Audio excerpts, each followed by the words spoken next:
আসসালামু আলাইকুম ওয়া রাহমাতুল্লাহি ওয়া বারাকাতুহু। যে যেখান থেকে ভিডিওটি দেখেছেন সবাইকে জানাই মনের অন্তঃস্থল থেকে ভালো অসংখ্য অভিনন্দন। আমেরিকার পর এখন ভারত সাথে সাথে আমাদের বাংলাদেশের উদ্দেশ্যে নিষেধাজ্ঞা দিয়ে দিলেন। আমেরিকা ৩৭টা বাস দিয়ে আমাদের বাংলাদেশকে চরমভাবে দমিয়ে রাখার চেষ্টা, সেই বাস আমরা হজম করতে না করতেই ভারত থেকে বড় একটি আমাদের জন্য আইকালা বাস নির্ধারণ করে দিলেন নরেন্দ্র মোদী। আচ্ছা, কি সেই আইকালা বাস? এই আইকালা বাসটা কি আমাদের বাংলাদেশের সমস্ত মানুষের জন্য নাকি নির্ধারিত একটা গোষ্ঠীর জন্য? তার আগে আমি আপনাকে বলি এই আইকালা বাসের ভিতরে অন্যতম আইকালা বাস কি, সেটি হচ্ছে আপনার ভুটান, নেপাল ও মিয়ানমার। ঠিক আছে, মানে এই যে তিনটা দেশের নাম বললাম, এই তিনটা দেশ থেকে আমরা যে সমস্ত পণ্য ওই সমস্ত দেশ থেকে আমরা আমদানি করতাম, এখন থেকে ওইটা পারবো না। মানে ভারত আমাদের বাংলাদেশের জন্য সমস্ত কিছু বন্ধ করে দিছে। ভারত থেকে কোনো পণ্য, ভারত থেকে একটা আপনার কি বলে একটা চুলের সুতা পর্যন্ত আসবে না, কিচ্ছু আসবে না, একটা ইটের কোনা পর্যন্ত কি ভারত থেকে আসবে না। উল্টো দিকে এই যে আপনার ভারত বাংলাদেশের যে সীমান্ত বা ভারতের সীমান্ত দিয়ে যে আপনার নেপাল বা ভুটান বা মিয়ানমার থেকে যে সমস্ত পণ্য আমরা আমদানি করতাম, ওই সমস্ত পণ্যবাহী জাহাজ কন, গাড়ি কন, ট্রাক কন কিংবা আকাশপথের আপনার কার্গো বিমান কন, কোনো কিছুই আসতে পারবে না ভারতের সীমান্তর উপর দিয়ে। যেখানে আমরা ৩৭টা বাস আমেরিকার পক্ষ থেকে হজম করতে না করতেই বা এই হজমটা তারা মানে সহ্য হচ্ছে না, বা আমরা তো আসলে এটা নিতে পারবো না, তাই না? আমাদের অন্তর্বর্তীকালে সরকারের পক্ষ থেকে বা অন্তর্বর্তীকালে সরকারের যে আপনার কি বলে সচিব একজন, তাই না, আপনার প্রেস সচিব, উনি কি বলছে, আমরা একটা দরখাস্ত পাঠাইছি অন্তর্বর্তীকালে সরকারের পক্ষ থেকে ডোনাল্ড ট্রাম্পের কাছে, এবং সেই ডোনাল্ড ট্রাম্প তাদের এই চিঠি প্রত্যাহার করে দেয়।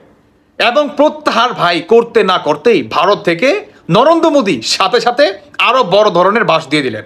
আমাদের বাংলাদেশে ঢুকবে না কোনো পণ্য বহির্বিশ্বে থেকে, বা চীন কন, নেপাল কন, ভুটান কন, মিয়ানমার কন, এই যে আপনার দেশগুলা, এই সমস্ত দেশ থেকে বা আমাদের বাংলাদেশে যে সমস্ত পণ্য ঢুকতো, এনি পণ্য যে কোনো কিছু, শুধু যে আপনার কাঁচামাল তাই না, কিন্তু চীন থেকে যে সমস্ত পণ্য আসতো, টেলিফোন হতে পারে, আদার্স গাড়ি হতে পারে, ভাই এনে জিনিস, জাপান থেকে যা কিছু আছে, জাপান থেকে তো গাড়ি টাড়ি আসে তাই না, বা যা কিছু হতে পারে, ওই সমস্ত জিনিস আমাদের বাংলাদেশে আসবে না।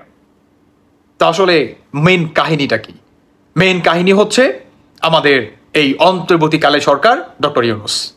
আমি এর আগে একটা কথা বলছিলাম যে এই যে আপনার মোদি আর হচ্ছে ইউনূসকে নিয়ে যে একটা বৈঠক হয়েছিল তাই না, এই বৈঠককে কেন্দ্র করে আমাদের বাংলাদেশের প্রেস সচিব মানে অন্তর্বর্তীকালে সরকারের, তিনি একটা গুজব ছড়াইছিল যে শেখ হাসিনাকে ফেরত চাইছি, শেখ হাসিনাকে ফেরত দিতে রাজি হয়েছে, অমুক হয়েছে, তমুক হয়েছে।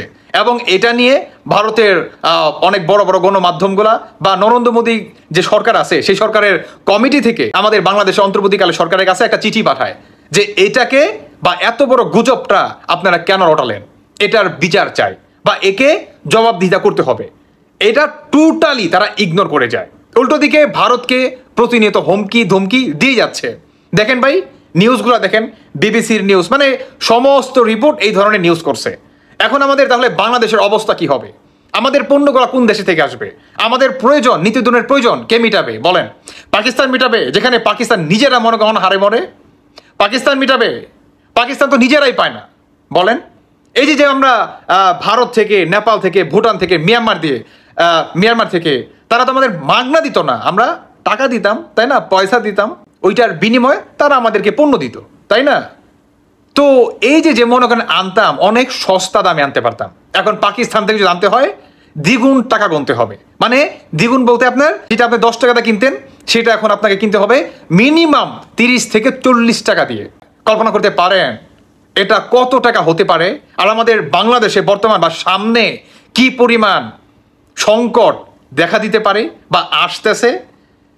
আপনার সুনামি যেভাবে আসে আমাদের বাংলাদেশে আপনার হাহাকার ঠিক সেভাবেই আসতেছে, দেখতে পারবেন।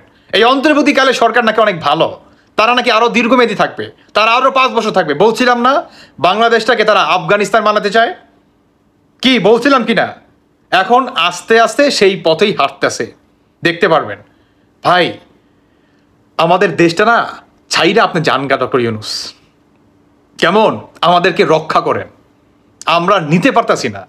এই যে পণ্যগুলা বা যে সমস্ত জিনিস এখন যদি আমরা সেটা না পাই, নিত্যদিনের প্রয়োজন, বাংলাদেশের মানুষ বাঁচবে কিভাবে বলেন?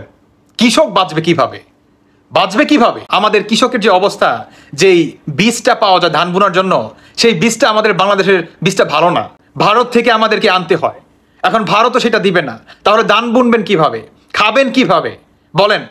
কিভাবে করবেন? কি বাইরের দেশ থেকে কিনে আনবেন? সেই সক্ষমতা আছে? বাংলাদেশের মানুষের এত টাকা পয়সা আছে? দেশটা শেষ ভাই, দেশটা জাস্ট শেষ, খাইয়া দিছে ডক্টর ইউনূস। আমি শুধু একটা কথাই বলতে চাই বাংলাদেশের মানুষের উদ্দেশ্যে, আপনারা যদি দেশকে ভালোবাসে থাকেন বা নিজের পরিবারকে বিশেষ করে ভালোবেসে থাকেন, তাহলে ভাই এই ডক্টর ইউনূসকে পদত্যাগ করে চলে যেতে হবে।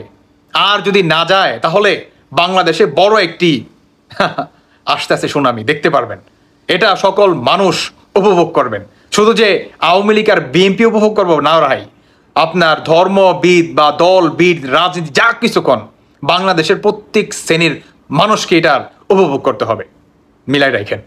যাই হোক দর্শক বন্ধুরা, বাকিটা আপনাদের ব্যক্তিগত মতামত অবশ্যই জানিয়ে যাবেন। ধন্যবাদ সবাইকে। আল্লাহ হাফেজ। আসসালামু আলাইকুম।